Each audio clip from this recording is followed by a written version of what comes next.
आज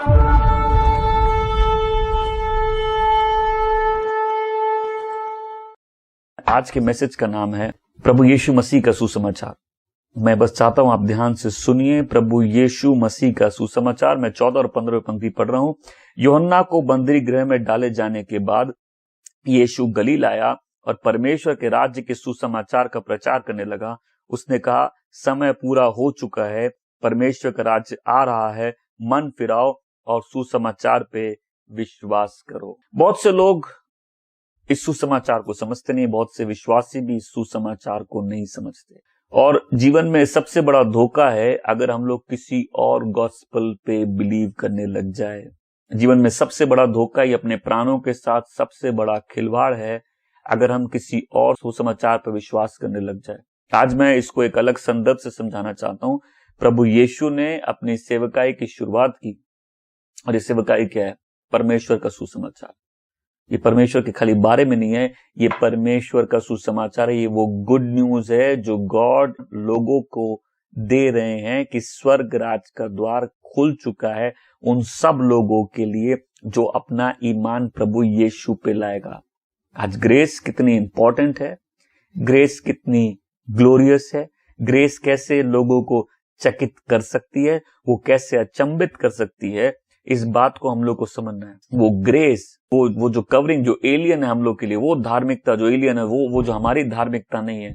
जब हम यीशु की धार्मिकता को अपने ऊपर लेते हैं, उसका क्या मतलब होता है कि जब परमेश्वर हमारे जीवन में प्रभु यीशु के लहू का छाप देखते हैं, उसके लहू से जब हम ढकते हैं, उसका क्या मतलब होता है। जब किसी व्यक्ति का ईमान सिर्फ और सिर्फ प्रभु यीशु और उसके काम पे होता है, उसका क्या मतलब होता है। ये सुसमाचार है, ये प्रभु यीशु का सुसमाचार है। कहता है मन फिराओ क्योंकि परमेश्वर का राज निकट है। मन फिराओ, पश्चाताप करो, अपने पाप से मुड़ जाओ और परमेश्वर के उस सुसमाचार पर विश्वास करो, परमेश्वर के उस गुड न्यूज पर विश्वास करो, परमेश्वर के उस काम पर विश्वास करो। अपने कामों पर नहीं, परमेश्वर के कामों पर विश्वास करो। और ये इतनी इंपॉर्टेंट चीज है कि इसको लेके प्रचारकों में, चर्च में एक ज़ील रहनी चाहिए, परमेश्वर का सुसमाचार। मैं गलातियों की पुस्तक से पहले अध्याय पद संख्या 6 से पढ़ूंगा, 6 से 10 तक। मुझे अचरज है, मतलब मुझे अचंबा है, मैं सरप्राइज हूं कि तुम लोग इतनी जल्दी उस परमेश्वर के मुंह मोड़कर, जिसने मसीह के अनुग्रह द्वारा तुम्हें बुलाया था, किसी दूसरे सुसमाचार की ओर जा रहे हो। कोई दूसरा सुसमाचार तो वास्तव में है ही नहीं, किंतु कुछ लोग ऐसे हैं जो तुम्हें भरमा रहे हैं और मसीह के सुसमाचार में हेर फेर का जतन कर रहे हैं। किंतु चाहे हम हो, चाहे कोई स्वर्गदूत हो, यदि तुम्हें हमारे द्वारा सुनाए गए सुसमाचार से भिन्न सुसमाचार सुनाता है तो उस पे धिक्कार है, उस पे श्राप है, श्रापित है वो। कोई स्वर्गदूत हो, कोई इंसान हो, दुनिया का कोई प्रचारक हो, अगर तुम्हें कोई और गॉस्पेल सुनाता है जो तुमने नहीं सुना भी, तो वो श्रापित है। अगर स्वर्गदूत भी हो तो वो श्रापित है। जैसा कि पहले हम कह चुके हैं, वैसा ही अब फिर दोहरा रहे हैं कि यदि चाहे हम हो, चाहे कोई स्वर्गदूत, यदि तुम्हारे द्वारा स्वीकार किए गए सुसमाचार से दूसरा सुसमाचार सुनाता है तो उस पर धिक्कार है। लोग जब बाइबल पढ़ते हैं ना, तो नया विधान खोलते हैं, और जब नया विधान खोलते हैं हमको खाली मसीह यीशु नजर आता है।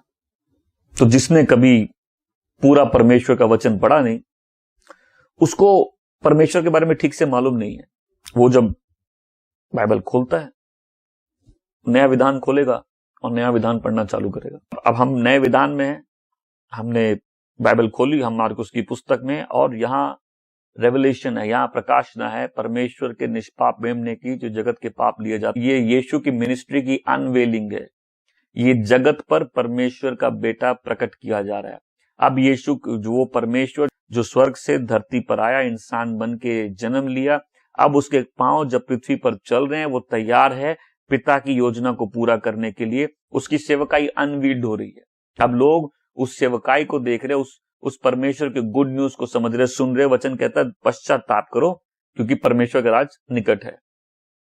तो जब हम परमेश्वर के बारे में सोचते हैं, हमको लगता है परमेश्वर प्रेम। आप किसी भी रास्ते में किसी व्यक्ति से जाके सुसमाचार सुनाओ तो उसका फर्स्ट रिस्पॉन्स होगा कि मैं नहीं मानता कि एक अच्छा परमेश्वर, अगर परमेश्वर अच्छा है, अगर परमेश्वर प्रेम करता, बिकॉज दुनिया के लिए गॉड इज लव, और ये लव क्या है? ये इमोशनल लव है।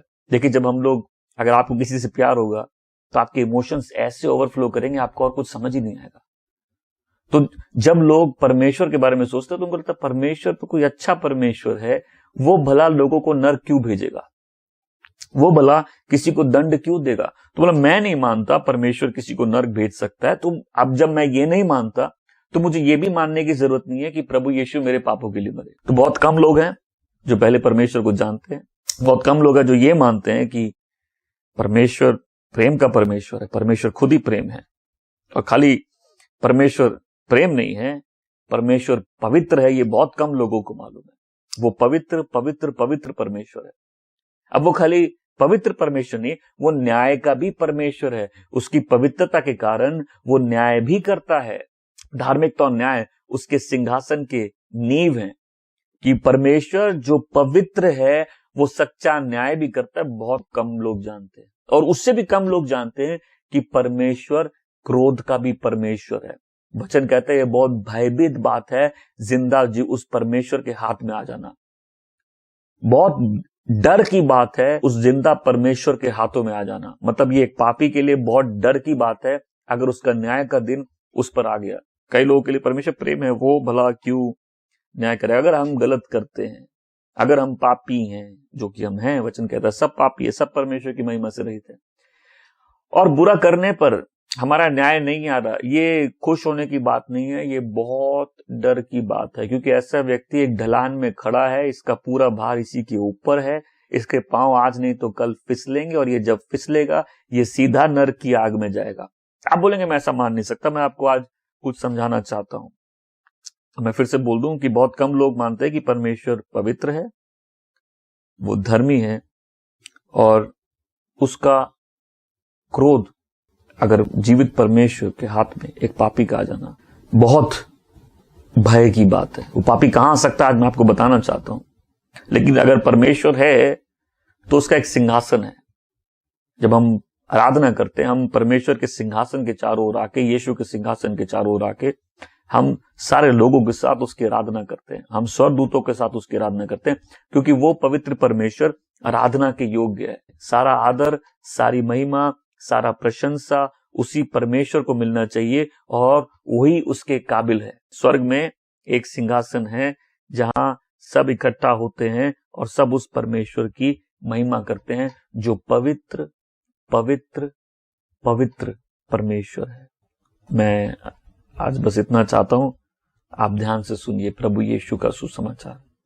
वो पवित्र पवित्र पवित्र परमेश्वर है। तो जब पुराने विधान में परमेश्वर ने अपने आप को एक राष्ट्र पर, एक जाति पर, इजराइल एक राष्ट्र भी, एक जाति भी है, जब अब्राहम और उसके वंशज पर अपने आप को प्रकट किया तो परमेश्वर ने उनको बोला एक वाचा की संदूक बनाओ। मतलब मैं तुमसे एक वाचा बांध रहा हूं। परमेश्वर इंसान से एक वाचा बांध रहा है, बोला तुम वाचा की एक संदूक बनाओ। तो ये एक संदूक थी सोने की, और इस संदूक के ऊपर 2 शेरुबिम थे, मतलब स्वर्गदूत, और उसके बीच में वो सिंहासन, दया का सिंहासन, जहां परमेश्वर की उपस्थिति विराजमान है। तो ये वाचा की संदूक प्रतीक था परमेश्वर की पवित्र उपस्थिति का। ये प्रतीक था कि परमेश्वर अपने लोगों के बीच में विराजमान है। मैं कुछ कहानियां बताना चाहता हूं। पहला शमूएल 6 में एक कहानी है कि जब फिलिस्तीनियों से लड़ाई होती है, ये वाचा की संदूक इजराइल से बाहर चली जाती है। फिलिस्तीनी इसको लेके जाते हैं और इस संदूक को अपने देवी देवताओं के उपस्थिति में रखते हैं। अगले दिन जब वो दरवाजा खुलता है, उनके देवताओं की मूर्तियां जमीन पे गिर के उनके हाथ पांव सब टूटे हुए होते हैं। गॉड, ग्लोरियस गॉड, वो परमेश्वर जो पवित्र पवित्र पवित्र परमेश्वर है। उसके बाद जब फिलिस्तीनी इस संदूक को इजराइल भेज देते हैं, क्योंकि इस परमेश्वर के सिंहासन के कारण, उसकी पवित्र उपस्थिति के कारण, वो जो संदूक, वो जो वाचा की संदूक जो ले गए, वो उसके कारण उनको बहुत तकलीफें हुई। उन्होंने भेज दी। जब वो भेजे तो इजराइल में एक स्थान पर लोगों ने उस संदूक को देख लिया, और वचन कहता उस दिन 50,070 लोग मर गए। मैं चाहता हूं बस आप आज ध्यान से सुनिए मैं क्या आपसे कहना चाहता हूं। मतलब परमेश्वर का ऐसा भय उस स्थान में आ गया। और पहला शमूएल 6 अध्याय की 20वीं पंक्ति में लिखा है कि कौन उस जीवित परमेश्वर के सामने खड़ा रह सकता है। मतलब पूरे इजराइल में भय छा गया कि कौन उस जीवित परमेश्वर के उपस्थिति में खड़ा रह सकता है। इसके बाद हम पहला इतिहास 13वें अध्याय में देखेंगे कि दाऊद अब चाहता, दाऊद अब राजा बन गया। अब सॉल के टाइम क्या था कि सॉल एक दुष्ट राजा था, सॉल एक शारीरिक आदमी था, सॉल ने पुजारियों को मार दिया था, सॉल के राज्य में बुरा टाइम था। अब दाऊद परमेश्वर के दिल से जुड़ा व्यक्ति है, ये इजराइल का राजा बनता है और अब इसकी इच्छा होती है कि परमेश्वर की वाचा की संदूक हमारे बीच में आए और परमेश्वर की आराधना हो। तो ये एक नई कार्ट में, एक नई बैलगाड़ी में दाऊद उसको रखवाता है। दाऊद अनजान था, आप अनजान है, अनजान होने से कुछ नहीं होता। और उसके पीछे एक उज्जा बोल के व्यक्ति था जो उसकी रखवाली के लिए साथ जा रहा था। तो वचन कहता है कि चलते चलते वो गाय थोड़ा लड़खड़ा गई और उसके लड़खड़ाने के कारण वो जो वाचा की संदूक है वो गिरने लगी और उज्जा ने अपना हाथ उस संदूक पे लगाया ताकि उसको थाम सके। और वचन कहता है उसी समय परमेश्वर का प्रकोप उस पर आया और वो व्यक्ति वहीं मर गया। अब दाऊद डर गया, दाऊद भी नाराज हो गया। वचन कहता दाऊद नाराज हो गया। तो कुछ थियोलॉजियंस या कुछ प्रचारक इसको ऐसे बोलते हैं कि ये जो पुराने विधान में परमेश्वर के बारे में, उसके क्रोध के बारे में ऐसी बातें लिखी हैं, ये गलत है। कुछ बोलते हैं कि हो सकता है उसको हार्ट अटैक आ गया हो। लोग कुछ बोलते हैं कि हमने नए विधान में जैसे परमेश्वर को देखा है उसके अनुसार वो पुराने विधान वाला परमेश्वर नहीं है। नए विधान में तो परमेश्वर प्रेम है। तो पुराने विधान वाला परमेश्वर हम नहीं मानते कि कई लोग बोलते वो एक्यूरेट नहीं है, जो ट्रांसलेशन है, जो लिखा हुआ है। कई लोग बोलते हैं वो किसी ट्राइबल प्रभु की कहानी है। कई लोग बोलते हैं कि हो सकता है उसको हार्ट अटैक आ गया हो, वो उस समय मर गया हो। लेकिन लोग परमेश्वर का वचन ध्यान से नहीं जानते। जब परमेश्वर की वाचा की संदूक बनाई गई तो उसके ऊपर 4 रिंग्स थी और इस रिंग में रॉड्स जाने थे जिसको उठाकर लेवी, मतलब इजराइल के 12 गोत्रों में से एक गोत्र था लेवी, जिनको परमेश्वर के मंदिर की सेवा दी गई थी, वो उसको कंधे पे उठा के ले जाए कि कहीं कोई गलती से उस वाचा की संदूक को छू नहीं ले, कोई गलती से परमेश्वर की उस प्रकट उपस्थिति में उसके सिंहासन के सामने गलत रूप से नहीं आ जाए। तो कई लोग नहीं मानते। इस आदमी ने, जिसको मालूम था कि संदूक को नहीं छूना है, जिसको मालूम था कि वो पवित्र परमेश्वर है, उसकी उपस्थिति में जो आता है उसको ये जानना पड़ेगा वो पवित्र है। इसको लगा कि भाई परमेश्वर की संदूक अगर मिट्टी में गिर जाएगी तो परमेश्वर का अपमान है। और उसको ये समझ नहीं आया कि जब एक पापी के हाथ उस संदूक को छू दे, उस सिंहासन को छू दे, वो ज्यादा बड़ा पाप है। दाऊद भी जब उस संदूक को बुलाता है, मंगवाता है, उसको किसी ने नहीं बताया कि ये काम खाली लेवियों का है। उसको किसी ने नहीं बताया। दाऊद भी नाराज था, सब भय में थे कि हम इस जीवित परमेश्वर के सामने कौन आ सकता है, इसके सिंहासन के सामने कौन आ सकता है। मैं एक और कहानी बताना चाहता हूं, लेवी की पुस्तक 10वें अध्याय में पद संख्या 1 में। अब परमेश्वर ने जब इस वाचा की संदूक के बनाने के लिए कहा तो महायाजक नियुक्त करने थे और ये लेवी के घराने से तो हारून महायाजक था, इनका अभिषेक किया गया, इनको नियुक्त किया गया। तो जो महायाजक उसी के घराने से सारे याजक होते थे और वहीं से परमेश्वर के मंदिर की सेवा होती थी। तो हारून के 2 बेटे थे, नादाब और अबीहू। वचन कहता है कि इन्होंने परमेश्वर के मंदिर में एक अजीब सी आग जलाई, एक अजीब सी, एक स्ट्रेंज फायर। कई लोगों की लाइफ में स्ट्रेंज फायर है, उनकी लाइफ में असली फायर नहीं है। असली फायर नहीं है गॉड की। एक आग है जो परमेश्वर लोगों के दिलों में लगाते हैं। जब उस मंदिर में कोई बलिदान चढ़ता था वो परमेश्वर की आग से कबूल होता। और वही आग, वो स्ट्रेंज फायर, कोई भी ऐसी वर्शिप गॉड के सामने लाना मना था जो गॉड नहीं मांगे। परमेश्वर के सामने जो आएगा वो वैसे ही आएगा जैसे परमेश्वर ने उसको बुलाया है। कोई बोलेगा भाई मैं अपने मूर्ति की पूजा करता हूं, मैं क्यों मानूं परमेश्वर है? क्योंकि परमेश्वर ने जैसे कहा है इंसान उसके सामने वैसे ही आएगा। जब लोग अपने मन से आराधना करते हैं उसको व्यर्थ की आराधना बोलते हैं। ऐसी आराधना परमेश्वर ने नहीं मांगी। ये दोनों एक स्ट्रेंज फायर, एक ऐसी आग जो मंदिर में नहीं होनी चाहिए। अब इन्होंने क्या किया मालूम नहीं, बट एक ऐसी आग लगाई जो इनको नहीं लगानी थी, मतलब वेदी पर। और वचन कहता है कि परमेश्वर की आग उन पे गिरी और वो दोनों तुरंत मर गए। मैं चाहता हूं बहुत ध्यान से सुनिए, वो दोनों उसी समय वहां मर गए। और ये दोनों हारून के बेटे हैं।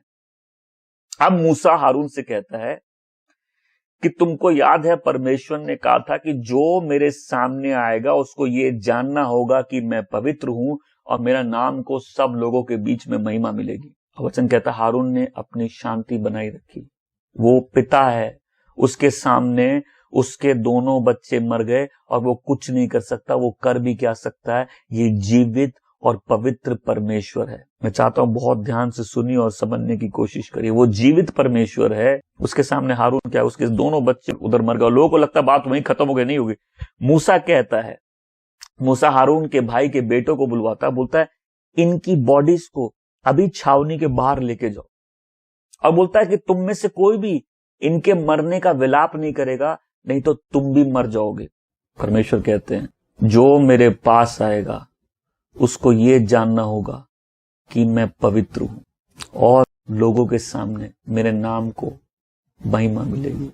उस जीवित परमेश्वर ने जब पृथ्वी में अपने दया का सिंहासन लगाया तो जिन लोगों पर भी प्रकट किया, उनको बताया देखो हर आराधना तुम नहीं कर सकते, तुम वही आराधना करोगे जो आराधना मैंने मांगी है। जब कोई मेरे सामने आएगा उसको ये जानना जरूरी है कि ये जीवित परमेश्वर है, ये पवित्र पवित्र पवित्र परमेश्वर है। 12 गोत्रों में से एक ही गोत्र को मंदिर का काम दिया गया। जब उनको मंदिर का काम दिया गया, उनको कैसे उस संदूक को लेके जाना ये बताया गया। दाऊद को नहीं मालूम था। कई लोग सेवा करते हैं, वो सेवा परमेश्वर ने नहीं मांगी। उस उज्जा को लगा कि वो संदूक को बचा रहा है, लेकिन वो भूल गया कि परमेश्वर ने क्या आज्ञा दी है। ऐसा करने पे वो छूता है और वो वहीं मर जाता है। ये दोनों हारून के बेटे, महायाजक के दोनों बेटे तुरंत वहीं मर जाते। उस दिन 50,000 70 लोग ऐसे ही मर जाते हैं। चलो बोले भाई ये पहले शमूएल 6:20 की तरह कोई बोल सकता भाई हम उस जीवित परमेश्वर के सामने कैसे है? दाऊद गुस्सा हो गया। कई लोग गुस्सा है, ये क्या है? ये जाति है, ये अन्याय है, हमें न्याय चाहिए, ये गलत है, ऐसा नहीं होना चाहिए। ऐसे परमेश्वर के सामने कौन जा सकता है? कौन भला उस जीवित परमेश्वर के सामने जा सकता है? मूसा याद दिलाता हारून को। मैं चाहता हूं एक बार ध्यान से सोचो, उसके दोनों बेटे उसी के सामने मर गए, लेकिन वो कुछ नहीं कर सका और उसको भी चुप रहना पड़ा, क्योंकि वो जानता है कि ये पवित्र पवित्र पवित्र परमेश्वर है। वो पवित्र है, वो न्याय भी करता है, और किसी पापी का उस जीवित परमेश्वर के हाथ में आ जाना बहुत भय की बात है। मूसा कहता है इनके इस शरीर को छावनी से बाहर, मतलब इनकी अपवित्र उपस्थिति को यहां से लेके जाओ। ये परमेश्वर के मंदिर को खराब कर रहे हैं, इनको यहां से लेके जाओ। कोई अपने कपड़े नहीं फाड़ेगा, कोई दुख में इनके लिए विलाप नहीं करेगा। इनको अभी यहां से लेके जाओ, नहीं तो तुम भी मर जाओगे। मैं चाहता हूं आज कोई समझे कि एक पापी का परमेश्वर के सिंहासन के सामने आना असंभव है। एक पापी का परमेश्वर को छूना असंभव है। एक पापी का उस पवित्र पवित्र पवित्र परमेश्वर के सामने आके जिंदा रहना असंभव है। और वचन कहता है कि सब ने पाप किया, सब परमेश्वर की कृपा उसकी जो परमेश्वर की महिमा से रहित है। हर पापी एक ढलान पे खड़ा है, उसका पूरा भार उसी के ऊपर है, और ये ढलान उसको सीधा नरक की ओर लेके जा रही है। लोग बोले हम नहीं मानते, आप नहीं मानते, ये आपके ऊपर है। अगर मैं आपसे पूछूं आज क्या कोई कारण हो सकता है कि आप नरक में नहीं है, आपको मसीह छोड़ के कोई जवाब इसका समझ नहीं आएगा। ये वही लोग थे, ये वही उज्जा था जिसने उस सिंहासन को, उस वाचा की संदूक को जब छुआ वो मर गया, और ये वही मसीह है जो सुसमाचार प्रचार करता है, और एक पापी उसको छूता है वो जी जाता है। एक औरत उसको छूती है वो पवित्र हो जाती है, वो साफ हो जाती है। ये वो है जो शरीर का रूप धारण करके इस संसार में आया, ताकि वो पापी जो सिंहासन के सामने नहीं जा सकता, जहां पवित्र परमेश्वर के सामने पापी नहीं आ सकता, कोई पापी इसके पास आके, इस प्रभु यीशु के पास आके इसको छू सकता है। देखिए, नए विधान में बहुत सी बातें पलट जाती। पुराने विधान में परमेश्वर लोगों की भाषाएं बदल के उनको चारों ओर फैला देते हैं, लेकिन नए विधान में अपने आत्मा से भर के अपने चेलों को नई जुबान देते हैं, ताकि वो पूरी दुनिया में जाके प्रचार करे। मिस्र में परमेश्वर का चिन्ह आता है और वो नील नदी लाल हो जाती है। कोई पापी पिता के सामने जाके उसके सिंहासन को नहीं छू सकता। कोई पापी, कोई व्यक्ति दुनिया में परमेश्वर के राज में प्रवेश नहीं कर सकता, लेकिन प्रभु यीशु का सुसमाचार है, मन फिराओ, क्योंकि परमेश्वर का राज अब तुम्हारे निकट है। अब परमेश्वर के राज में प्रवेश करने का द्वार खुल गया। और हम लोग भूल जाते हैं अनुग्रह क्या है। हम लोग विश्वासी जीवन अपने भरोसे पे जीना चाहते हैं, अपने सामर्थ पे जीना चाहते हैं, अपनी धार्मिकता पे विश्वास कर लेते हैं। हम भूल जाते हैं वो अनुग्रह कैसे अचंभित करती है। हम भूल जाते हैं वो अनुग्रह कितनी रिच है। परमेश्वर जो दया का धनी है। आप बोलेंगे भाई हम उस पुराने विधान के परमेश्वर और नए विधान के परमेश्वर को हम कैसे रिकंसाइल करें, क्योंकि उसने एक रास्ता बनाया ताकि कोई पापी उसके पास आ सके। एक प्रोफेसर एक बार असाइनमेंट्स तैयार करता है और क्लास में डेट देता है कि ये 3 महीने में ये तीनों असाइनमेंट्स देने हैं, ये जनवरी का, ये फरवरी का, ये मार्च का। अब बोला ये 31 जनवरी अगर डेट है तो बोला उसी डेट में देना है, एक्सटेंशन नहीं मिलेगा, जो नहीं देगा उसको फेल कर दिया जाएगा। अब जनवरी आई, 31 जनवरी, 100 में से 75 लोगों ने असाइनमेंट कंप्लीट किया, 25 लोगों ने नहीं किया। 31 तारीख, 75 असाइनमेंट सबमिट है, 25 असाइनमेंट नहीं सबमिट, और ये 25 लोग अब उस प्रोफेसर के आगे गिड़गिड़ा रहे, प्लीज प्लीज प्रोफेसर हम नहीं कर सके, प्लीज प्लीज थोड़ा ग्रेस दीजिए, प्लीज थोड़ा अनुग्रह दिखाइए, प्लीज थोड़ी सी ग्रेस दिखाइए। ये बहुत रिक्वेस्ट करते हैं। प्रोफेसर बोलता है चलो मैं 5 दिन का एक्सटेंशन देता हूं, 5 फरवरी तक इसको कर लेना, नहीं तो मैं फेल कर दूंगा। अब 28 फेब आ गई, दूसरा असाइनमेंट जमा करने का, और इस समय 100 में से 50 लोगों ने असाइनमेंट जमा नहीं किया और 50 लोगों ने किया। और अब ये 50 आके प्रोफेसर को फिर बोल रहे हैं, प्लीज प्रोफेसर आप सबसे अच्छे हैं, आपका दिल सबसे अच्छा है, पूरे कॉलेज में आप बेस्ट प्रोफेसर हैं, प्लीज हमको थोड़ा टाइम दे दीजिए। प्रोफेसर बोलते ठीक है, मैं 5 मार्च तक टाइम देता हूं, सब अपने असाइनमेंट्स कंप्लीट कर लो। अब आता है मार्च का महीना, 31 मार्च, और 100 में से सिर्फ 25 लोग अपने असाइनमेंट कंप्लीट करते और 75 लोग कंप्लीट नहीं करते। प्रोफेसर उस क्लास में आता है और पूछता है कितने लोगों ने अपने असाइनमेंट कंप्लीट नहीं किए, तो देखता है 75 लोगों ने कंप्लीट नहीं किए। प्रोफेसर ने पूछा तुमने क्यों नहीं किए? अभी आदमी बड़ा कैजुअली, प्रोफेसर मैं कुछ दिन में आपको दे दूंगा, मैं चिल रिलैक्स, मैं थोड़े दिन में आपको दे दूंगा, मैं नहीं कर पाया, बहुत कैजुअली प्रोफेसर को बोलता है मैं नहीं, मुझसे नहीं बात, कोई बात नहीं मैं कर दूंगा। प्रोफेसर अंदर से रिपोर्ट कार्ड लेके आता है और पहले उस व्यक्ति को रिपोर्ट कार्ड में लिखता है फेल्ड। दूसरे से पूछता है 31 मार्च का समय है, तुमको असाइनमेंट देने थे, क्या तुमने असाइनमेंट दिए? बोले नहीं, फेल। तीसरे के पास आता है, बोले तुमने असाइनमेंट दिए? बोले नहीं दिए, फेल। इसी समय पीछे से एक आवाज आती है, ये अन्याय है, ये अन्याय है। प्रोफेसर बोलता अच्छा ठीक है, तुमको न्याय चाहिए। प्रोफेसर अंदर से पुरानी मार्कशीट लेके आता है, बोला तुमने जनवरी में टाइम पे सबमिट किया था? बोला नहीं, उसने जनवरी में लिखा फेल। पूछा तुमने फरवरी में टाइम से सबमिट किया था? बोला नहीं, उसने फरवरी में लिखा फेल, और उसने मार्च में लिखा फेल। और फिर प्रोफेसर पूछता है और किसी को न्याय चाहिए?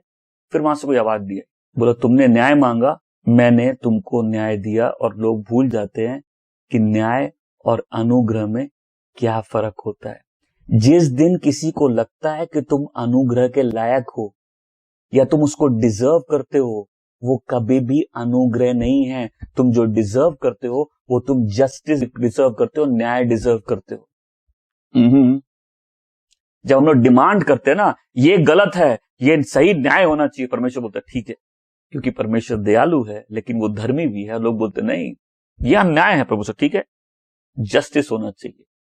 तो लोग न्याय की मांग करते हैं और ऐसे ही मान लेते हैं कि दया दिखाई जाएगी, क्योंकि पहली बार जब इन पे अनुग्रह दिखाया गया, ये अचंभित थे उस अनुग्रह। क्या ब्यूटीफुल वो ग्रेस थी कि इनको मालूम था कि हम असाइनमेंट टाइम से सबमिट नहीं किए, ग्रेस के बदले और कोई रीजन नहीं है कि हम उस दिन बच सकते थे। प्रोफेसर ने ग्रेस दिखाई, ये पहले दिन अचंभित थे उस ग्रेस से। इनको मालूम था ये टोटली उसको डिजर्व नहीं करते, ये उसके लायक नहीं है। कुछ भी ऐसा नहीं था कि जो उस दिन बच सके। जब उनको पहली बार ग्रेस मिली, कितनी वंडरफुल थी वो ग्रेस।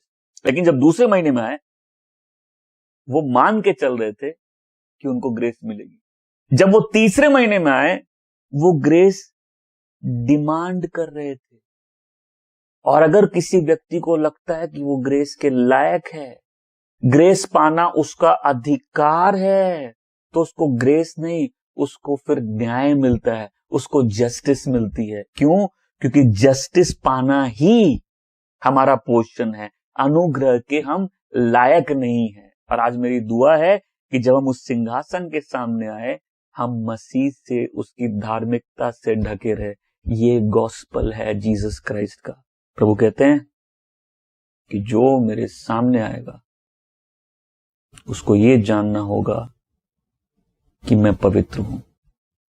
जो मेरे को अप्रोच करेगा, जो मेरे सिंहासन के सामने आएगा, जो मेरी आराधना करने आएगा, उसको ये जानना जरूरी है कि मैं पवित्र परमेश्वर हूं। परमेश्वर पवित्र भी है, धर्मी भी है और क्रोध का परमेश्वर भी है। आज मैं पूछना चाहता हूं, कौन है जिसको ये सारी बातें अन्याय लगती है? उस स्टूडेंट की तरह हम भी बोल सकते नहीं, यह अन्याय, हमको न्याय चाहिए। बोलता ठीक है, आज मैं तुमको न्याय दूंगा। जब लोग गॉस्पेल सुनते हैं, इस गुड न्यूज को समझते नहीं है, उनको लगता मैं क्यों मसीह पर अपना ईमान लाऊं? क्योंकि एक पापी जो ढलान पे खड़ा है, जिसके पांव फिसल रहे हैं, जिस पर परमेश्वर का प्रकोप है, अगर उसको ये बातें अन्याय लगती है तो परमेश्वर उसको जरूर न्याय देंगे। लेकिन कोई व्यक्ति जब उसको इस बात का एहसास होता है कि जिस दिन मैं पापी उस पवित्र परमेश्वर के सामने खड़ा होऊंगा, एक ही तरीका है, जब मैं मसीह यीशु की धार्मिकता से ढका रहूं। आज मेरी दुआ है कि हम सब उस परमेश्वर के सामने मसीह से, उसकी धार्मिकता से ढक कर आए। ये गॉस्पल है जीसस क्राइस्ट का। पश्चाताप करो, परमेश्वर का राज निकट है। आज हम बिलीवर्स हों, इस चर्च में कोई विजिटर हो, कोई ऐसा व्यक्ति हो जो प्रभु यीशु को व्यक्तिगत रूप से नहीं जानता, ये सब के लिए एक रिमाइंडर है कि अगर हम यीशु के लहू से नहीं ढके और उसकी धार्मिकता के आधार पर हम नहीं जी रहे, तो हम पर भी न्याय है। और अगर किसी को लगता है कि मैं जैसे भी जी लूं, मैं तो ग्रेस एज्यूम करके चलता हूं, मेरे को तो ग्रेस मिलनी ही चाहिए, किसी को लगता है मैं उसके लायक हूं, तो आज ये एक रूड अवेकनिंग होनी चाहिए कि मेरा भरोसा मेरे अपने धर्मी कामों पर कभी नहीं होना चाहिए। जब भी मैं स्वर्ग प्रवेश करूंगा, मेरे को मालूम है यीशु छोड़ के मैं किसी और नाम से प्रवेश नहीं कर सकता। मेरी अपनी धार्मिकता नहीं कि मैं परमेश्वर के सामने खड़ा हो सके। जब पहली बार हमको भी अनुग्रह मिला, वो कितना ग्लोरियस था। ये कैसा अनुग्रह, ये कैसा प्यार। एक गुनहगार मैं बच गया, खोया था पर प्रभु ने ढूंढा, अंधा था पर अब देखता हूं। Amazing grace. कई लोग अमेजिंग ग्रेस कहते हैं, उनके लिए ग्रेस अमेजिंग नहीं, वो एज्यूम करते, वो मान के चलते हैं उनको ग्रेस मिलनी चाहिए, ये उनका अधिकार है। लेकिन जब आप बाइबल को ध्यान से पढ़ के परमेश्वर के बारे में जानोगे, तो इतना समझ जाओगे उस जीवित परमेश्वर के हाथ में आना बहुत भय की बात है। बट फिर भी परमेश्वर, जिसके सिंहासन के सामने एक पापी नहीं आ सकता, उसने अपना बेटा भेजा और कोई भी पापी यीशु के पास आ सकता है। परमेश्वर के सिंहासन को कोई छू नहीं सकता, लेकिन कोई पापी प्रभु यीशु को छू सकता है। जो उसको छू लेगा वो जिंदा रहेगा, जो परमेश्वर को छू लेगा मर जाएगा। और परमेश्वर और इंसान के बीच में एक ही रास्ता है, प्रभु यीशु। आज मैं सबसे पहले उन लोगों से बात करना चाहता हूं जो कहते हैं कि मैं प्रभु यीशु का हूं, जो इस चर्च के मेंबर है, जिनको नया जन्म मिला, मैं आपसे बोलना चाहता हूं, जिस दिन आपका ईमान, आपका भरोसा अपने ही कामों पर होगा, उस दिन आपने कोई और गॉस्पेल विश्वास कर लिया है। जिस दिन आप अपने कामों से परमेश्वर को प्रसन्न करना चाहेंगे, उस दिन याद रखना ये जीसस क्राइस्ट का गॉस्पेल नहीं है। जिस दिन तुमको लगे तुम उस अनुग्रह को डिजर्व करते हो, जब कोई तुम चीज डिजर्व करते हो, वो ग्रेस नहीं होती। ग्रेस हमेशा उसको मिलती है जो उसको डिजर्व नहीं करता, जो उसके लायक नहीं है। पहली बार वो बहुत अद्भुत था, लेकिन फिर हमने उस ग्रेस का जो औ था अपनी लाइफ में खो दिया। हमने शुरुआत की हो सकता है आत्मा में, लेकिन हो सकता है आज हम शरीर में जी के अपने ऊपर विश्वास करके कि हमको लगता है हम परमेश्वर को प्रसन्न कर देंगे, और हम भूल गए वो ग्रेस कितनी ग्लोरियस थी जो पहली बार मिली, और फिर हम जैसे चाहे वैसे जिए, ये एज्यूम करते कि हमको तो ग्रेस मिलेगी।